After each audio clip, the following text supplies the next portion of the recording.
Today, high school students across Spokane walked out of class to protest ICE operations in the U.S. What they had to say tonight. We'll be elevated through this entire stretch, so it'll be a lot of upward movement that people will see in the coming years as well. We have an update on the progress of the North Spokane corridor and how it's impacting one specific area. After a warm, sunny day across the region, we're talking widespread fog and cooler temperatures in the days to come.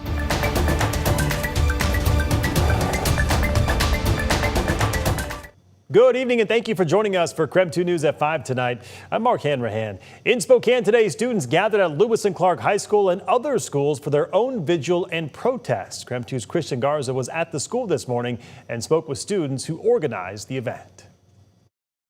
Well, today, hundreds of students from Lewis and Clark High School lined Fifth Avenue. Now, let me just step off so you can see exactly what I'm seeing. Students lining the fence with signs. They are chanting, "No ICE! No KKK! No fascist USA!" Hundreds of students gathered across Spokane to protest ICE and stand in solidarity for Renee Good, the woman killed by ICE in Minnesota, as well as other people affected by ICE abuses of human rights. Ava Swigart, the organizer of today's demonstration, says planning started just 5 days ago at lunch and quickly spread throughout the district. She says today's walkout includes students at over 6 different schools as well. Our country, it's we the people, right? And that doesn't exclude someone based on their race, that doesn't exclude someone based on their ethnicity or what language that they speak. And so we're really preaching the message of, like, this land is your land, this land is my land, this land is our land. So let's live it together. She says she wants to show the community that the younger generation is not checked out about what is happening around the world and deserve to be heard since they are the future. Today, on top of hearing from speakers, these students also did some interactive activities called Shred the Hate, where they write down what is weighing on them on paper and shred it. They also wrote what they love and hope for when it comes to our country and posted those papers on the wall outside of the high school. In Spokane, Christian Garza, KREM 2 News. There are new resignations at the Justice Department over the investigation into the deadly shooting of Renee Good. It comes as the surge of ICE agents is growing in Minnesota, despite local leaders and residents demanding they leave. CBS's Lana Zach is in Minneapolis with the latest.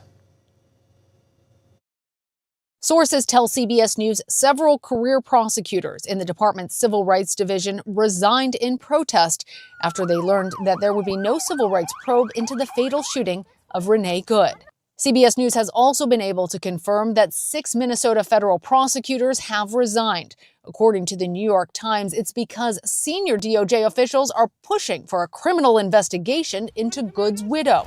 I say go get yourself some lunch, big boy. Seen here moments before the fatal shooting. The Trump administration has called Good's actions domestic terrorism. President Trump said ICE agents are in Minneapolis to fight crime. Killers, rapists. He posted on social media, "Fear not, great people of Minnesota. The day of reckoning and retribution is coming." Struck by how quickly it all unfolded. We spoke with resident Kelly Rock shortly after ICE detained a man from his car just down the road from where Good was killed. Don't want more deployment here. They are only here to separate families, to terrorize our neighbors. The state of Minnesota is now suing the Department of Homeland Security, claiming the deployment endangers the public safety and has provoked protests. You've seen the videos. At times, there are as many as 50 agents arresting one person. To give you a sense of the scale of the federal presence here, the Twin Cities have just over 1,000 sworn officers. Federal agents and officers now number more than 2,000 on the ground, with more on the way. Lana Zach, CBS News, Minneapolis. All right, let's talk weather on this Tuesday. Another warm day across the inland Northwest. Let's get outside right now to Chief Meteorologist Jeremy the Goo. Jeremy, we're talking record heat for this day in history, right? Yeah, today goes into the books as a new record high, 53 degrees. Ties the record set back in 1945. 47 is where we sit right now, and 47 comes with some light winds. You're down to 40 in Deer Park, 42 in Coeur d'Alene, mid-40s out in central Washington, and 36 up in Sandpoint. Nothing's happening. We're back under air stagnation advisories and expect that to remain the case. Nothing really happens. And for that reason, as skies clear tonight, we're likely waking up to a round of patchy, dense fog tomorrow morning.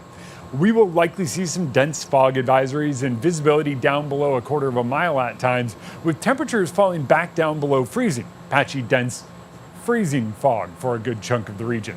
By the time we get to Wednesday afternoon, we're going to climb back above freezing, but barely. Temperatures trend quite a bit cooler these next few days thanks to fog and low clouds returning to the forecast. Mark? All right, sounds good, Jeremy. We'll check back in with you later in the show tonight. Our Boomtown series focuses on growth in the inland Northwest. For more than 20 years, the North-South Corridor was promised in Spokane, with completion now expected in 2030. If you've driven down Alki Street recently, you may have seen these new structures going up as part of that project. WSDOT says they're working from the ground up. Right now, they're building columns and structures to eventually support girders that will stretch across the city streets, as these renderings you're about to see will show.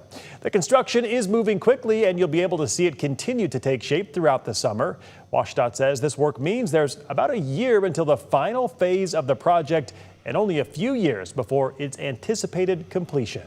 We've been looking at this project coming up for a long time, since I went through this program probably 12 years ago, and we actually thought the building was going to be, allocated as part of the freeway construction. We're kind of excited to see it finished. Coming up tonight on KREM 2 News at 6, our Caitlin Galloway checks on construction progress and the impacts it'll have on local businesses. Well, the wait is finally over. Our evening team welcomed a new team member last night. Sydney Schofield is our new evening anchor. She joins Chief Meteorologist Jeremy Legoo and myself every weeknight. This a bit of a homecoming for Sydney. She is a Liberty Lake native and a graduate of Central Valley High School, and even served as a Spokane Lilac Festival queen. Before returning to Spokane, Sydney worked as a journalist in Raleigh, Colorado Springs, and Reno. You can watch Sydney on KREM 2 News every weeknight at 5:30, 6, 10, and 11. And in order to learn more about Sydney, we sat down and spoke about growing up in the inland Northwest, her career, and what it means for her to be back home. You can watch that conversation right now over on KREM 2 Plus. Just download it for free and watch on your TV. All right, we still have plenty of news to get to here on KREM 2 News at 5 tonight. The United States Supreme Court hearing arguments today on the Idaho transgender athletics ban. What impacts the decision could have, coming up after the break. Then in 8 minutes, we bring you some of the highlights from Washington Governor Bob Ferguson's State of the State address today, what he is focusing on for this session in Olympia. And here's our schedule tonight for KREM 2 Plus. At 7:30, we break down the upcoming playoff matchup between the Seahawks and the 49ers. And then at 8 o'clock, we have a new Killer Cases episode. To watch those and more, just download KREM 2 Plus on your TV and watch for free.